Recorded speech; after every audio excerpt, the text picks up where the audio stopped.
ഇത് 2 ദിവസങ്ങൾക്ക് മുൻപ് ഞങ്ങളൊരു എക്സിബിഷന്റെ ഭാഗമായിട്ട് എടുത്തിട്ടുള്ള കണ്ണാണ്. ഈ കണ്ണില് ഞാൻ ഇത് 2ആയിട്ട് മുറിച്ച ഒരു കണ്ണിന്റെ ഭാഗം കാണിച്ചു തരാം. ഇത് നമ്മൾ 2ആയിട്ട് മുറിച്ചിട്ടുള്ള ഒരു കണ്ണിന്റെ ഭാഗമാണ്.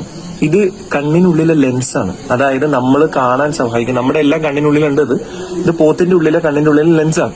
നമ്മുടെ കണ്ണിന്റെ ഉള്ളിലും ഇതുപോലത്തെ ലെൻസ് ഉണ്ട്. ഇതിനാണ് തിമിരം ബാധിക്കുക. ഈ ഒരു ലെൻസാണ് പ്രകാശത്തെ കൃത്യമായി ഫോക്കസ് ചെയ്ത് നമുക്ക് കാഴ്ച എന്ന് പറയുന്ന ഒരു പ്രതിഭാസത്തെ ഉണ്ടാക്കി തരുന്നത് ഈ ഒരു ലെൻസാണ്. നമ്മുടെ എല്ലാവരുടെയും കണ്ണിനുള്ളിൽ ഈ ലെൻസ് ഉണ്ട്. ഇത് തന്നെ ദൈവത്തിന്റെ വലിയൊരു ദൃഷ്ടാന്തമാണ്. നിങ്ങൾ ആലോചിച്ച് നോക്കിയേ, ഇതുപോലൊരു ലെൻസിനെ കൃത്യമായ രീതിയിൽ നമ്മുടെ കണ്ണിനുള്ളിൽ ഘടിപ്പിച്ചിരിക്കുന്ന സൃഷ്ടാവിനെ നമ്മൾ മറന്നുപോയാൽ അത് വളരെ വലിയൊരു നഷ്ടം തന്നെയായിരിക്കും എന്ന് പറയാനുള്ളൂ. പ്രത്യേകിച്ച് വേറൊന്നും ഇതുപോലുള്ള കാര്യങ്ങൾ കാണുന്ന സമയത്ത്, ഒരു ജീവിയെ കാണുന്ന സമയത്ത് പ്രത്യേകിച്ച് നമുക്ക് വേറൊന്നും പറയാൻ കഴിയില്ല. കാരണം അത്രയ്ക്ക് അത്ഭുതങ്ങളിൽ അത്ഭുതമാണ് ഈ ഒരു ജീവി എന്ന് പറഞ്ഞാൽ. നിങ്ങൾക്ക് ഇപ്പൊ കാണാൻ കഴിയുന്നത് കണ്ണിന്റെ ഉൾവശമാണ്. ഇതിൽ നിങ്ങൾക്ക് ഇവിടെ ഈ വൈറ്റ് ആയിട്ട് കാണാൻ പറ്റുന്നതാണ് ഒപ്റ്റിക് ഡിസ്ക് എന്ന് പറയുന്ന ഭാഗം.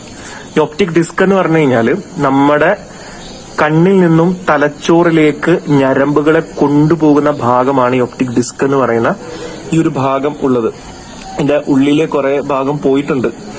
മാക്കുല എന്ന് പറയുന്ന ഏറ്റവും കൂടുതൽ കാഴ്ച കാണാൻ പറ്റുന്ന ഏരിയയൊക്കെ നമുക്ക് ഇവിടെ കാണേണ്ടതാണ്. പക്ഷെ കുറെ ഭാഗങ്ങൾ അത് ക്ലാരിറ്റി ഇല്ലാതെ ആയി പോയിട്ടുണ്ട്. അപ്പോ ഒരു പോത്തിന്റെ കണ്ണാണിത്. നമ്മുടെ കണ്ണിന് കുറച്ചൊക്കെ വ്യത്യാസങ്ങളുണ്ട്. ദൈവത്തിന്റെ വലിയ ദൃഷ്ടാന്തമാണ് നമ്മുടെ ശരീരം. നമ്മുടെ ശരീരത്തെ കുറിച്ച് മനസ്സിലാക്കാൻ കഴിഞ്ഞാൽ നമുക്ക് നമ്മുടെ സൃഷ്ടാവിനെ കുറിച്ച് മനസ്സിലാക്കാൻ കഴിയും. قال ربنا الذي أعطى كل شيء خلقه ثم هدى